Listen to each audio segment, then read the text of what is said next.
Muito bem, coluna da sua saúde, última coluna inédita do ano. A gente tá aí às vésperas do Natal, né? E nessa época do ano todo mundo fica agitado, todo mundo fica nervoso. Muitas pessoas começam a se sentir frustradas, ansiadas, né? Ansiosas porque coisas que programaram durante o ano não aconteceram. Queria emagrecer, não emagreci. Queria reduzir meu ritmo de trabalho, não reduzi. Pior ainda, o que eu planejei não aconteceu, né? O que eu planejei profissionalmente não aconteceu, na minha família, enfim. E aí, esse período, né, esses últimos dias do ano, causa essa aflição nas pessoas. E é por isso que eu convidei e fiz questão de estar aqui nessa última coluna inédita do ano, a Yessa Tavares, que é psicóloga, coordenadora de saúde mental aqui do município de Canoinhas, para a gente falar justamente sobre essa angústia de fim de ano. Então, mais uma vez, seja bem-vinda, Yessa, é sempre um prazer recebê-la aqui. Fico feliz, obrigada pelo convite. E de fato, assim, essa época do ano é uma época que as pessoas costumam relatar muito essa questão da exaustão, do cansaço, de estarem se sentindo esgotadas, muitas vezes pelo acúmulo de fato do ano todo, de muitas atividades e tal, mas também por conta dessas frustrações, né? E eu acho que é importante usar o final do ano, lógico, também é uma celebração, né? Afinal de contas, cada um celebra de uma forma, mas eu acho que também é para uma reflexão de como você vivenciou esse ano, né? Quais foram as suas conquistas, o que você ainda não alcançou, mas olhando o todo, né? Porque muitas vezes essa frustração, essa ansiedade que vem pelo que eu não consegui fazer, é justamente porque eu foco demais somente no que eu não alcancei, mas e o resto? Né? E todo o resto que muitas vezes eu alcancei, que eu consegui, que eu dei conta e muitas vivências positivas que às vezes não são de fato enaltecidas, mas eu só foco naquilo que eu não consegui. Aí, de fato, o meu sentimento sempre vai ser maior de frustração, de angústia, ou mesmo até entrando para o próximo ano com um certo desânimo, por conta disso, né? Por eu focar demais naquilo que eu acho que eu não consigo, né? Ou que eu não consegui.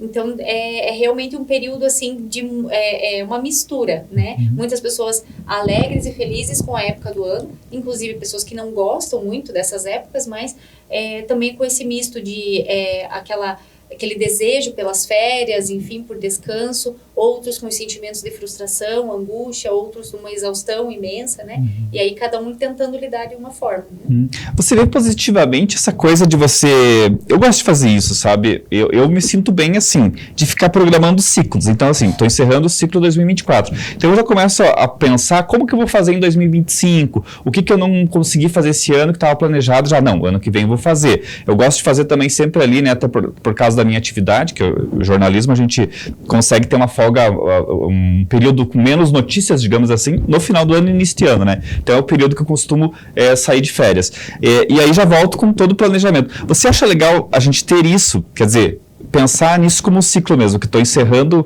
um ciclo e o que eu fiz, o que eu não fiz, deixei de fazer, e se eu vou fazer, se eu não vou fazer, e como eu vou fazer no ano seguinte. Com certeza. Porque o que acontece? Os planos e metas que você tinha para 2024, muitas vezes, se você realizou ou não são os mesmos. As coisas se modificam, né? A vida vai se modificando e muitas coisas precisam ser reorganizadas. Então, você repensar tudo o que você vivenciou, pensando no que você vai e pretende vivenciar para 2025, enfim, para o ano seguinte, é bem válido, com certeza. E acho que é importante também para você conseguir perceber quais foram as razões pelas quais você não conseguiu. Porque acontece, quando a gente usa esse termo, eu não consegui, isso muitas vezes traz um sentimento de incompetência, né? De se sentir culpado ou frustrado. E a ideia não é essa. A ideia é, eu não consegui, não alcancei, por quê? O que aconteceu?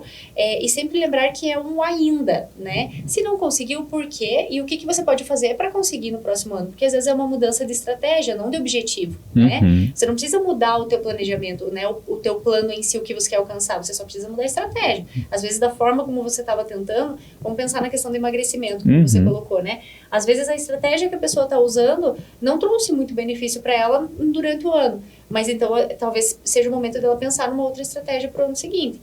Eu tentei emagrecer, mas eu fiz tal e tal atividade. mudança de hábitos, isso, aquilo, tá, mas não foi suficiente. O que mais que você pode buscar, então? O bom exemplo é quem acha que na academia vai perder peso. Você vai perder muito mais peso cuidando da tua alimentação do que na academia. Tem que juntar os dois, né? Então não adianta você ir pra academia e depois comer um banho pela perna, né? Depois você chega em casa. E aí vai muito do organismo também. Tem isso também. Tem pessoas que têm uma predisposição muito grande realmente para ganhar peso. Genética, tudo. Exato. Então, é todo um equilíbrio. Então, às vezes, a pessoa tá fazendo, por exemplo, por conta, né? Eu tô me alimentando do jeito que eu acho que é certo, eu tô indo pra academia, eu faço caminhada do jeito que eu acho que é certo, mas eu percebi que não teve, né? Não tive muito resultado. Aí começa a se frustrar e aí começa a gerar toda uma ansiedade, um desânimo, e aí já começa talvez até desanimar em relação à sua meta. A questão não é essa, a questão é, se é uma meta que você entende que vai te satisfazer, mantenha, só mude o hábito. E importante também dizer, né, que ainda nessa coisa de ver o lado bom das coisas, por mais que você não emagreça fazendo exercício físico, ele é muito bom para a tua saúde em todas as questões, né, todas as questões de saúde estão relacionadas à atividade física, né, de você manter uma boa saúde em vários amplas situações, te previne contra várias doenças, né, então só tem lado positivo do exercício físico, né, seja caminhada, seja academia, seja o que for, né, que você possa fazer. Ansiedade a gente já falou aqui várias vezes, né, aí a gente está vivendo uma geração de ansiosos, né, isso é um grande problema, e aí a gente também tem essa questão das pessoas que vivem o luto do Natal, quer dizer, associam o Natal à perda do pai, à perda da mãe, à perda do irmão, né, eu lembro que eu vi várias vezes a minha mãe falando, outras pessoas falando, o que vai ser dessa família no Natal, né, porque ao longo do ano perderam alguém, então as pessoas usam o Natal como uma forma de luto, porque Natal é família, e faltou aquele membro, né, isso também é uma coisa importante a gente comentar, né. Na verdade, eu acho que essa reestruturação do núcleo familiar, na perda de alguém, em todos os aspectos é importante, mas nesses momentos, assim, de reuniões familiares, com certeza impacta, né, porque quem perdeu alguém esse ano, no Natal do ano passado, aquela pessoa estava lá, esse ano será diferente, então é lógico que isso vai impactar, mas não necessariamente que precisa perder todo o encanto, ou mesmo que o gosto, o prazer que você sentia por aquela data, né, que você perca aquilo por conta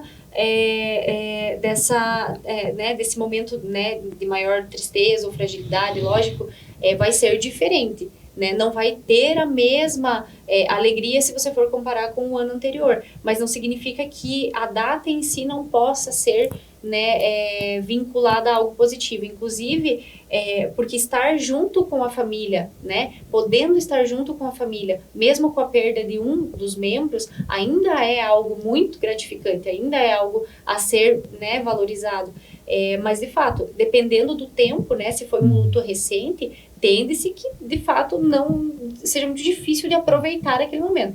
Mas a longo prazo, às vezes essa perda já faz mais tempo, mais de um ano, enfim, ou mais até, aí eu acho que dá para ressignificar, né? Tentar olhar que aquele membro da família não está mais lá, mas todo o resto está, né? E você também está ali. Então, a perda daquela pessoa sempre vai ser lembrada, lógico, sempre vai sentir a ausência, mas não precisa perder todo a alegria e a união que pode se ter por conta disso. E aí, lógico, daí depende tempo de luto e vivência é diferente para cada um. Mas, independente, eu acho que a família toda se ajudar nesse sentido diante de uma perda, né? Aquele membro que sente mais, né? Da família que sente mais a perda do ente, né? Que se foi. Eu acho que isso é importante, ter essa união para que se fortaleça e que não se pense dessa forma, né? Poxa, vai vir o Natal e tal pessoa não vai estar. De fato, não vai estar, não vai ter a mesma alegria, talvez, do ano anterior. Mas, ainda assim, todos os outros estão. E pensar assim que se a pessoa também que se foi, né, gostava do Natal, até uma forma de homenageá-la, reunindo a família, tendo um momento de alegria ali, né, com todo mundo, né. Agora essa história de metas, né, a gente já falou ali que você acha interessante, você estabelecer metas, mas lá, no 1º de janeiro, Em 2024 eu estabeleci 10 metas, consegui cumprir menos da metade e claro, me sinto frustrado. Nesse sentido, como ressignificar isso? Como trabalhar melhor isso para que você não se sinta deprimido, se sinta ansioso por não ter feito aquilo? O problema é que a tendência natural de boa parte das pessoas diante de um fracasso, vira culpa, né? E o nível de exigência muitas vezes muito alto. Então, eu fracassei, não consegui mesmo, mas entendo que não consegui por tal e tal razão, percebo que a estratégia que eu usei não foi boa, percebi que aquele momento não favoreceu, eu tive outra prioridade diante daquela meta e acabou que aquela meta ficou, né, sem alcançar. Ressignificar significa você dar um novo significado para aquela meta. Primeiramente, entender se ela ainda é uma meta. Aquilo que você queria lá em 1º de janeiro de 2024, você ainda quer para 2025? Quero? Ok.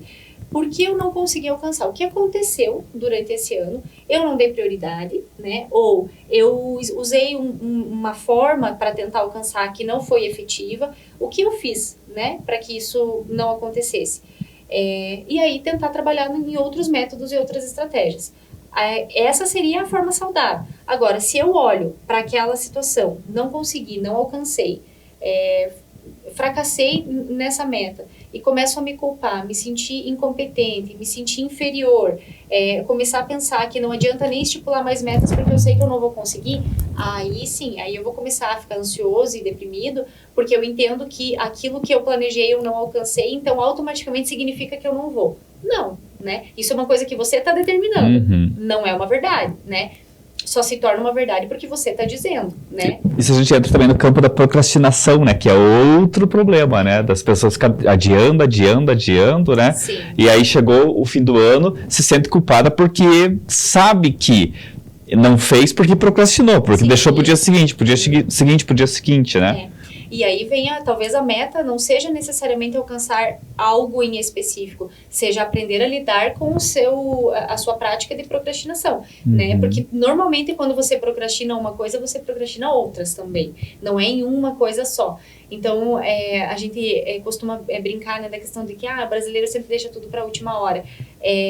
Mas infelizmente é um fato, a gente percebe que as pessoas tendem, né, a gente percebe isso na última semana do Natal. Quantas pessoas no dia 23, 22, 23, 24 ainda estão comprando presente e correndo atrás e tal, sendo que tinha muito tempo para fazer isso. Mas sempre tem, e a desculpa do tempo também é interessante, né? Não deu tempo. A gente usa isso, todo mundo usa. Não tem quem não use. Mas a gente for parar para pensar, muitas vezes não é tempo, é organização. Né? Se a gente consegue se organizar dentro de uma rotina, né? Lógico, às vezes o meu trabalho, eu tinha um planejamento de ir, mas aí eu acabei ir em tal lugar, mas acabou estendendo meu horário de trabalho, não consegui sair mais cedo, então não consegui ir, ok? Mas não é porque você não conseguiu ir naquele dia que você não pode ir amanhã. E aí você procrastina e você vai jogando e deixa aquilo, e aí quando chega o momento que você precisa fazer, aí você pensa, meu Deus, eu não fiz, mas é porque não deu tempo. Não deu tempo naquele momento, mas era só uma questão de reorganização. Prioridades também, né? E aí é que vem a questão das metas. Se eu entendo que eu não consegui atingir alguma meta, por alguma eventualidade, eu dei prioridade para outra coisa, surgiu alguma outra situação nova na minha vida, enfim... Talvez a pessoa tinha uma meta, daí de repente acontece uma coisa até envolvendo algo mais grave, que tira ela daquele planejamento. Então tudo isso, né, precisa ser visto para você entender porque você não atingiu, né? E aí, a partir disso, ressignificar isso e planejar para o próximo ano. Agora você me deu um gancho aqui para a gente falar sobre a palavra do ano de 2024 pela revista, não lembro qual foi o instituto, ou pelo dicionário Collins, que criou a tal da palavra que seria o dicionário de Oxford, né? Que seria brain rot, a eleita palavra do ano pelo dicionário de Oxford. E o que significa? Esse termo é frequentemente usado por jovens nas redes sociais para descrever a deterioração do estado mental ou intelectual de uma pessoa devido ao consumo excessivo de conteúdo trivial online. Tem tudo a ver com o que a gente estava falando, né? Você você não prioriza aquela obrigação, aquela atividade, aquele trabalho, mas você perde horas rolando barra do Instagram. Exatamente. E aí vem essa questão do conteúdo trivial, né? Veja só, a gente tem hoje ferramentas, né, para usar no trabalho, por exemplo, o WhatsApp, enfim, e outras ferramentas para você usar no teu dia a dia para comunicação no trabalho, para comunicação com a família e tudo mais.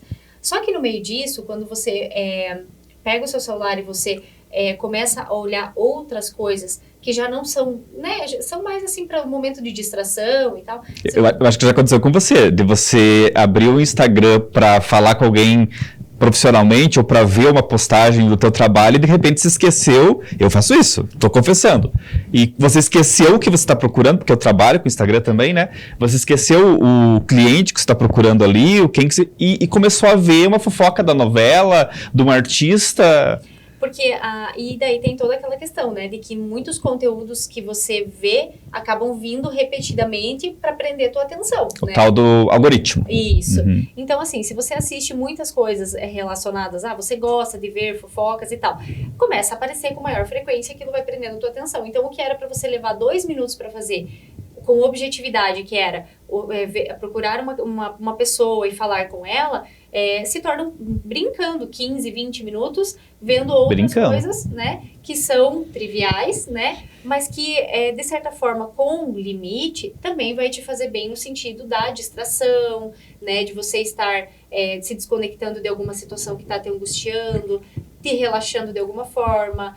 Muitas vezes, por exemplo, a gente fala, né, a rede social, ela não é ruim.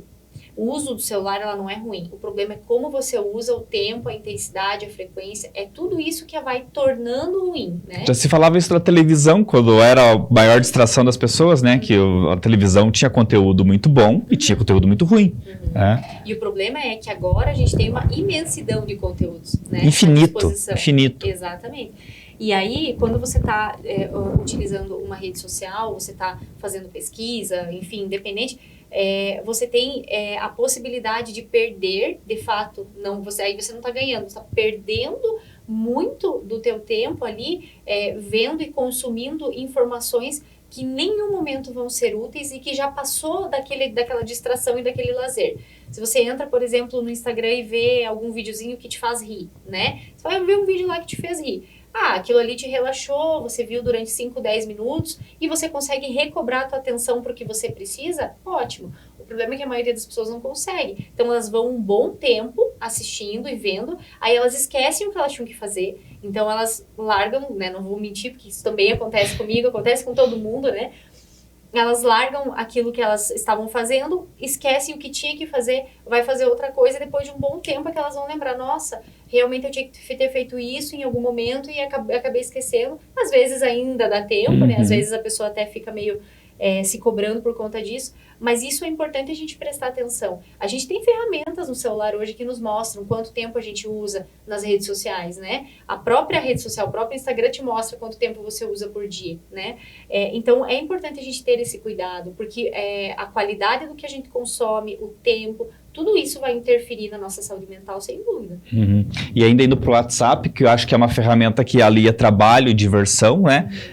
E no caso de muitas pessoas, como você, eu tenho quase certeza, alia muito mais trabalho do que diversão. Sim. É uma coisa que a gente tem que começar a estabelecer alguns bloqueios, né? Por exemplo, não atender coisa de trabalho depois das 8, senão você vai começar a ficar escravo daquele aplicativo, né? E uma coisa que eu acho muito interessante do WhatsApp, você há de concordar comigo, é que as pessoas jogam o problema para você, né? Então, assim, por exemplo, eu quero que a Iessa venha no programa, então eu chamo ela 10 da noite e falo, Iessa, por favor, dia tal horário, pode vir no programa? Então, eu vou dormir tranquilamente, né? Porque eu já joguei o problema para você. Se você vê isso 10 da noite, você vai ficar pensando, meu Deus, mas eu não posso decidir que dia que eu vou poder, já vai dormir, né, preocupada com aquilo. Talvez não aqui, mas se for uma coisa de trabalho, por exemplo, tua chefe, né, mandando uma mensagem dessa, você já vai começar, né, a pilhar com aquilo, né? Claro. E é por isso que a gente também tem outras formas, porque assim, a gente não pode esperar que as pessoas tenham limites. É nós que temos que colocar esse limite, né? Então, assim, às vezes as pessoas vão te mandar mensagem 11 horas da noite mesmo, né? E, né, por questões de trabalho principalmente. Então, se elas te mandaram, você tem a total liberdade de escolher se você vai responder ou não. Você não tem obrigação nenhuma, né? A não ser que o teu cargo exija isso, por exemplo. Você já ganhe para isso, né? Exatamente, aí é outra história. Mas vamos supor que não, né? Como é com grande parte das pessoas. Naquele momento, você tem a liberdade de não olhar, né? Se olhar, deixar para responder no outro dia. Se não viu, respondeu no outro dia, não tem que se culpar por isso, né? Porque afinal de contas, as pessoas precisam dormir também, né? Então, eu acho que isso é uma coisa que as pessoas precisam ter um pouco mais de clareza, que os limites são impostos, né? Para que a gente consiga que as pessoas respeitem algumas coisas em nós, que nós entendemos que é importante, somos nós que temos que estipular esse limite. E não esperar que as pessoas, né? Eu já escutei muitas pessoas falarem assim pra mim, meu Deus, mas veja que pessoa sem noção fez isso pra mim. Talvez pra ela isso não é sem noção, não tem parâmetro, né? Pra ela é algo que talvez... Se você deixou, né? Pra ela tá fazendo uma coisa que ela faz com todo mundo e talvez nunca ninguém limitou, então pra ela isso não é ser noção. Se pra você quem tem que limitar é você, né? Então, você não vai fazer com ninguém porque você entende que é sem noção. Exatamente. Né? Então, mas eu acho que são situações assim que... E veja, até isso pode ser uma meta, né? Na terapia a gente trabalha muito assim algumas dificuldades que as pessoas têm, como dizer não, né? Se impor, colocar limites. Talvez sejam coisas para você pensar para o ano seguinte. Poxa, esse ano eu tive um acúmulo de coisas, no trabalho, na família, enfim, muitas situações, e eu percebi que foi pela minha dificuldade de dizer não, minha dificuldade de me impor, de não conseguir muitas vezes estabelecer esses limites, de estar sempre cedendo demais, e isso me sobrecarrega. Talvez seja algo para você pensar, poxa, eu preciso mudar. Consigo sozinho? Se não consigo, vamos para terapia. Então são coisas que é válido assim pensar, porque às vezes está no nosso jeito e não nas situações ao nosso redor. Porque você vai 11 da noite, vamos dizer, você está se preparando para dormir, você já está no modo sono, né? Se você abre o celular, tem uma mensagem de trabalho, te questionando sobre uma coisa, ou te perguntando, ou te impondo um compromisso, você já entrou no modo trabalho, você já esqueceu o modo sono. Né? Para você voltar para o modo sono, por mais que você desligue o celular e não responda, você vai deitar, vai ficar remoendo isso, pensando nisso, e a tua qualidade do sono foi para as cucuias. Aliás, tem muita gente reclamando de qualidade de sono, né? Tem. E o problema do sono eu acho que uma das principais questões, assim, é que as pessoas não dão a devida importância para o sono. Então, assim, uma quantidade de horas, um sono de qualidade, as pessoas não conseguem perceber se o sono delas é de qualidade ou não. Elas entendem muitas vezes que dormir daquele jeito, com aquela quantidade de tempo, aquele sono, dormindo, acordando a noite toda, elas se acostumam e entendem que é assim, né? Mas elas não percebem que aquilo pode melhorar. Né? E se melhorar vai fazer muito bem para a qualidade de vida delas, né? Ideal que você apague o horário que você deitou e acorde com o dia claro, né? E assim, às vezes até vai acontecer por alguma questão, né? Você acordar durante a noite, mas daí o que muitas pessoas relatam? Que a partir do momento que elas acordam, elas já não dormem mais, né? Tem esse problema. 4 horas da manhã eu não consigo mais dormir. Mas é porque você não está habituado a trabalhar a tua mente para dormir. O dormir é algo que você olha no relógio e entende, são 11 da noite, então eu tenho que deitar porque está na hora de dormir. Mas a hora que você acorda, você entende que é a hora que você acordou. Não, são 4 da manhã ainda, você não tem por que acordar. Então, você tem sim que dormir de novo. Então, você precisa trabalhar o teu pensamento, o teu corpo, né? A parte de aprender a relaxar sozinho mesmo, né? Para conseguir, né? Efetivar, de fato, a quantidade de sono, de horário, né? De tempo de sono naquela noite. Só que o que acontece com pessoas que estão estressadas, angustiadas, ansiosas, carregar o HD, né, inteiro de problemas e ficar remoendo eles naquele horário, né? Eu sempre uso o exemplo das dívidas, né? Então, assim, se você tem várias dívidas, você vai resolver elas hoje à noite, na hora que você foi dormir? Não, né? Se você não pensou nelas, não fez contas durante o dia, quando você tá bem esperto, ligado, pensando, podendo conversar com alguém para tirar... Não vai ser 11 horas da noite que você vai começar a pensar em tudo que você tem que pagar e que ali você vai resolver o seu problema. Então, aquele não é o momento de pensar. E precisa existir esse esforço mesmo, né? De você, não, eu não vou pensar nisso, eu vou me esforçar para não pensar. E aí, a partir disso, conseguir efetivar que o sono venha e que você consiga dormir com qualidade, né? Mas é muito comum as pessoas pensarem em coisas que não são apropriadas para aquele momento, né? Porque a ideia de ir dormir é relaxar. E não pensar em coisas que te agitem, que te acordem mais ou que te deixem de alguma forma mais agitado ou ansioso, né? Enfim, então tem que cuidar com isso, principalmente a hora de dormir. Para a gente encerrar, tem uma dica para dar, assim, claro, cada caso é um caso, né? Isso a gente sempre faz a ressalva aqui, porque quem precisa de um atendimento psicológico, psiquiátrico, sempre tem que buscar, né, um profissional, porque não dá para generalizar, né? Mas agora, falando de um modo assim, das pessoas que estão um pouco tristes, que estão, né, que não é um caso clínico, digamos assim, como ressignificar o Natal, o Ano Novo, de uma maneira positiva? Queria que você desse alguma dica, assim. Assim como aniversários, Natal, Ano Novo, eles são ciclos que se iniciam, né? Então, eu completei, né, o ano de 2024. Dentro desse ano de 2024, tive situações problemáticas, tive dificuldades, tive conquistas, tive realizações. E o que eu pretendo fazer, porque as pessoas usam muito o que eu espero de 2025. 2025 não vai fazer nada. Não. Ele é só um ano, né? O que eu vou fazer com o ano de 2025. Então, talvez pensar que o final de ano é o momento de você pensar no todo, né?